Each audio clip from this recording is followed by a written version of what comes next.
Thank you, Jackson. No, and I really want to thank you specifically and, the course and everybody involved. It was great. It was a great learning experience for sure. Hey, everybody. Welcome back to Hanging Out with Successful Bar Exam Takers. And today we have a new successful member of the Georgia Bar Exam. Julio, how are you? Hi, Jackson. I'm doing very well. Thank you for having me. Yeah, this has got to be a pretty good feeling right now. Yeah, it definitely was, especially with Georgia taking so long to finally release their results. There's a lot of anticipation to be waiting for such a long time. Yeah, isn't that crazy? It's not the biggest jurisdiction out there, but they're the last ones to give their results. So you had a really long wait from the February 2021 exam until really almost the end of May, correct? Yes, correct. And I had actually been told by some other people who had taken Georgia that usually they come out on Memorial Day weekend. So I was already prepared to even wait a whole other week. So I'm glad it came out last week finally. Yeah, yeah. And we're gonna dig in a little bit to what that was like when you got the results. But why don't you tell our audience a little bit about your background and what exam you were taking and how you came to be sitting for the test? Yeah, so I'm originally born in Florida. I was a practicing attorney in Florida for 2 years. I graduated law school in 2018, and I ended up taking the Georgia bar because my girlfriend and I decided that moving to Georgia was a good thing for both our careers and basically our social life with more opportunities to go on hikes and just not be down in Miami and only have the beach to us. And so fortunately, I was able to take only the Georgia attorney's exam. I did not end up taking the MBE since I was already barred in Florida.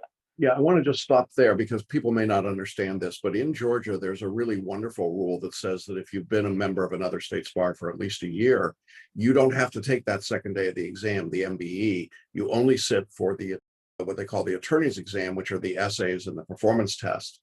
What was that like, not having to sit for both days of the test? It was great knowing that just one day of essay writing and I was done. It definitely also obviously cut my study time because while I did obviously have to go through the MBE subjects again, I was able to practice more on the essays and really nail down those tools of the essays and not wait and not worry about, okay, I need how to answer all these multiple choice questions. And 200 questions does get tiring at the end of the day. It sure does. What would you say your total study hours were preparing for this exam? Can you estimate it at all? Or even what you spend on an average weekly basis? So I believe I was a little bit over 200 hours. I was working full time. So the way I did it was Monday through Friday. I think I started around like the first or second week of December up until the exam. Mondays through Friday, I would study about 2.5 hours, maybe three, depending if I got a little sidetracked or not. And then Saturdays and Sundays, I believe I just took it as a full work day. About 8 hours on Saturdays and Sundays. Okay. And you followed the syllabus that we gave you, the order of assignments. Yes, correct. And one of my favorite part of it was because I was only taking the Georgia attorney's exam, I had that specific syllabus to only do, prepare me for that. Yeah, that's nice, isn't it? It's like, okay, Yes. not going to worry about this part of it. Okay, so that's helpful. And I think that number is a good number, that 200 hours or so, because a lot of times people ask, what does it take to do the exam? And if you're doing the full exam, it's about 300 hours. So you cut off about 100 hours by just taking the attorney's exam. Now, of course, that puts a little pressure on you because Georgia has this other weird rule that says that if you take the Georgia attorney exam and you fail it, do you know what happens then? Yes, I would have to take the whole thing again. And that was on the back of my mind week after week, waiting for the results. I do not want to take the MBE again. I've gotten lucky that I've taken lucky in a way where I've been fortunate enough to not take the MBE 2 out of the 3 times I've taken the bar. Because the first time I took Florida, I failed the bar, but I passed the MBE portion. So when I took Florida again, I only took Florida. Right. I didn't have to take the MBE in the same time and then the same way with Georgia now. Yeah, and I think it puts added pressure on an attorney applicant because they know they only get one crack at this particular apple. And then if you fail, you got to go back and do the whole exam every time after that. So I think there's that particular piece of pressure in the exam.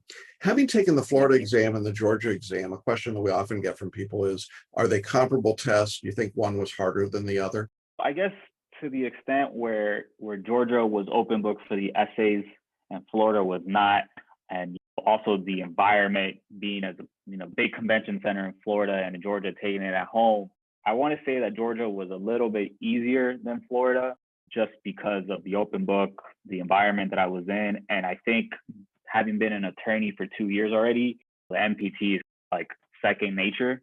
It's very simple. Oh, I'm not sorry. It's not very simple, but it's a lot easier to do an MPT once you already been doing that type of work for a certain amount of years. Yeah, I agree. I think practicing attorneys have a huge advantage on the performance tests because you've seen them. And for someone just coming out of law school, that's pretty terrifying, isn't it? Yes. And for sure, as far as the essays go and comparing the 4 to the 3 essays, it's definitely a lot more time crunch on the Georgia essay. I found myself having to shorten down what I wanted to write because I knew I needed to move on and I was going to run out of time and not be able to answer everything. So the time constraints on the essays, I do think it was a little bit more difficult than just the 3 essays on Florida. Yeah, I would agree. I think the 45-minute Georgia essay, which really looks like a 1 hour essay question, doesn't it? It's, oh my gosh, how many calls of the question can they put in here? I think that puts some pressure on people. But as you pointed out, Georgia did something very unusual in February of 2021. They allowed the essay part of the exam to be done open book. Can you talk about what that meant for you and how you approached that? So for me, the way I approached it, it made me feel a little bit better about going into the test because I told myself, okay, if I don't know something tooth and nail, at least I have the book or have an outline to go to and either refresh my memory real quick or just find something. And I think that was very helpful because I think part of the subparts in the Georgia exam were pretty random topics, in my opinion. And but I also kept having to tell myself, don't get too overconfident that the book is there for you because with 45 minutes, you cannot be reading through all the pages in there. So the way I approached it was I had the books out. I didn't really use them, but what I really did was nail short outlines and tab those outlines where if I memorized like where I had stuff in the outline so that when I saw what the subject area was, I knew, okay, I can go find this really quick and take 30 seconds to a minute maybe to read what I had written and then go into the answer. That's great. And did you use the writing style that we talked about, the FLA writing style? Yes, I found that writing style particularly helpful because it constantly kept reminding me to apply the facts to the law. I think with the IRAC, you're more inclined to, okay, this is the law, this is the law, this is the law, and then you might forget to apply the facts to the law, or you don't really know how, like, when to start applying the facts to the law. And so with the FLA, I like, you know what facts you're looking for, or you know what facts to start off with, and you go into the law, and then you go ahead and apply it again. So I did enjoy that format. That's great. You also mentioned, and for those that don't know, Georgia gave the exam in February in an online format. So you didn't go to a testing center. You took the test from home. Did you actually take the test in your home? Yes, I did. What was that like for you to be able to sleep in your own bed and fix your own meals and be in your own room? Like I said, I think that was like a very big advantage for me because it was just a whole comfort zone. I didn't feel the sense of people around me finishing or the stress levels of someone next to me. Sleeping in your home is also a lot better. You wake up, you make breakfast. I think the first time I took the Florida bar, I slept on my friend's like air mattress and like it deflated on me. I'm pretty sure I had a bad night's rest. Just how in sports, home field advantage, field at home is it's great. Yeah, it is. And did you have any difficulty with the technology, getting your computer to work or having the ability to upload and keep your Wi-Fi? No, fortunately, I had no issues with technology. I was extremely worried. So what I did was have like a sheet of paper or something with that contact information that Georgia provided in case something did go wrong. Because obviously, if I didn't have internet, I wouldn't be able to find it. So that's what I did to prepare for that in case. That's pretty smart. And then you told everybody to get out, right? Yeah. My girlfriend had been working from home, but she went to a friend's house like a few blocks away, and she worked from there. Yeah. And I think that the online exam is probably a feature that's here to stay for a long time. It just seems to be so much more efficient and better. And you're comparing it to the Florida exam, which is given in the convention center in Tampa, and thousands of people had shown up when they did it that way. And I think that's one of the more stressful environments you can be in. Certainly from a health standpoint, didn't make any sense at all. So that was a nice way to be able to do it and be set up and go. Were you surprised at any part of the exam in Georgia? Is it what you pretty much expected? It was what I expected, although I did think that some of the questions within the overarching subject area was a little random. I think that your point is well taken, and I wanted to ask you that because most people that take the Georgia bar have that same sense that the specifics are very detailed, aren't they? In some of those essays, they're very small parts of the subject that they're testing. Yeah, from my experience, it was I started reading the question, I was like, okay, it's definitely this subject. And then I get to a subpart and it's like a completely different subject than what I was reading.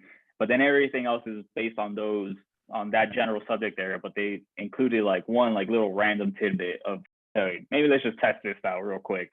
And so that's how that did catch me a little bit by surprise.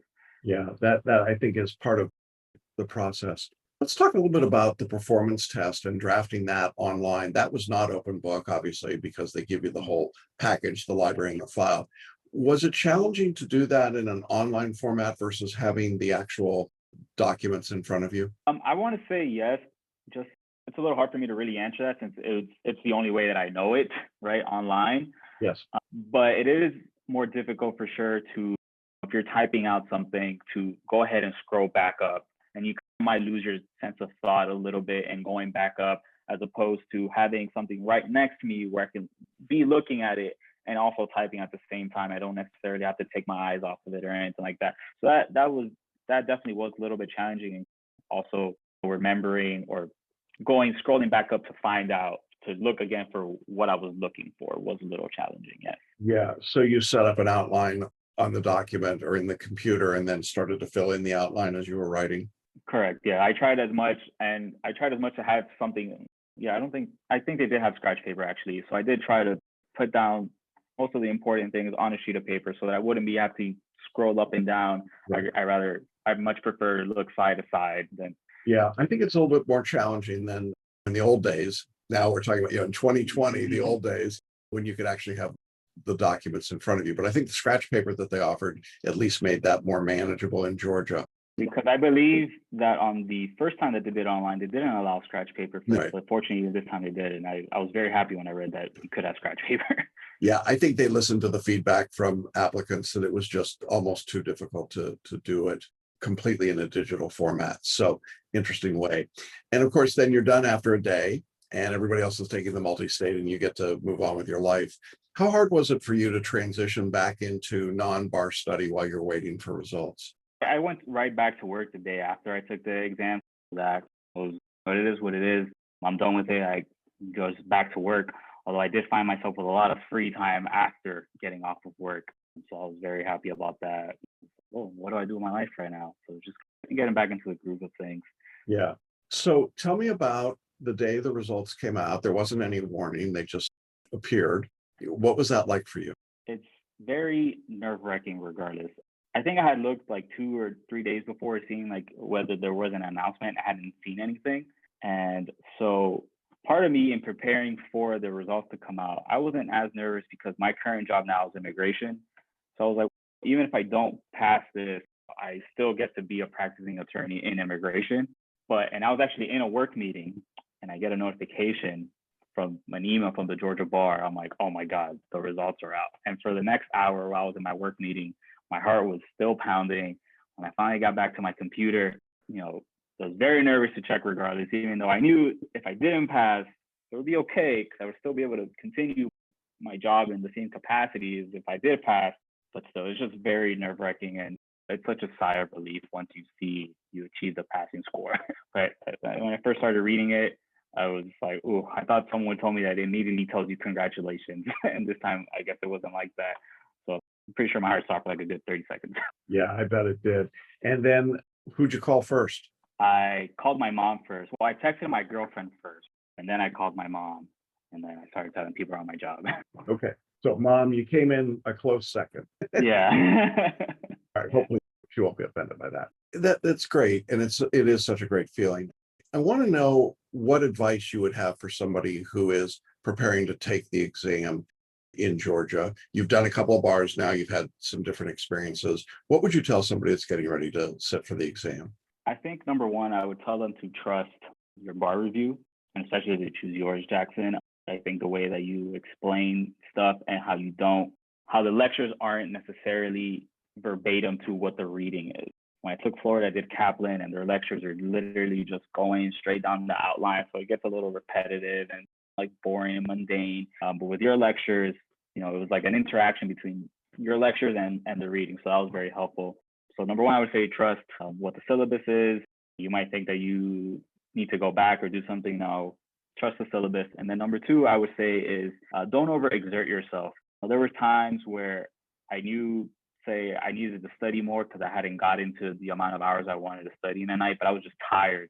And then I'm there trying to go through just to get to the hours that I wanted to, but I could tell I wasn't retaining anything. So I would say it's okay to take your breaks. It's okay to stop for a night. Like maybe even if it's an hour early, maybe put that hour back in the next day or space them out. Maybe you didn't study an hour on one day, so the next 2 days just study like an extra 30 minutes, let's say. And because fatigue is a real thing, it's very repetitive.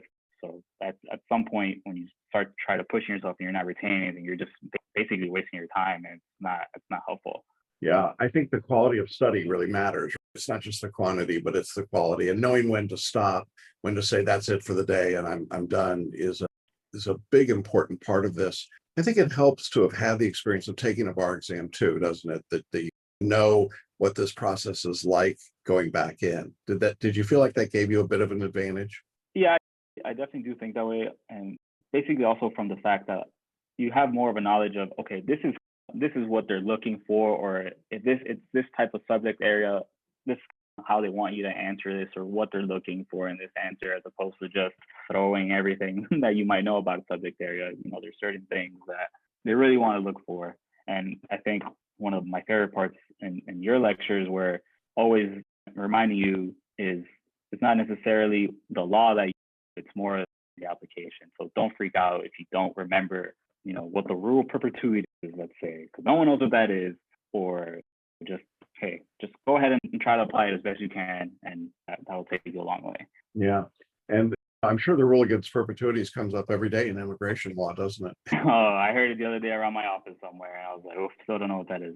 Listen, I am so proud of you and pleased for Thank you. you. I appreciate so much that you would come on with us today and offer your insights. And it's just a great feeling, isn't it, to know you've got this, and now you're barred in a couple of states, and that's got to just feel great. Yes, it definitely does. It makes me feel very accomplished. I know my whole family, they're very proud, and after failing the first time to know now that I'm barred in 2 states in a matter of just 2 years, it's definitely a great feeling. That is, and congratulations to you, and good luck to you in your practice. And we're just really pleased for you. Thanks so much for being with us today.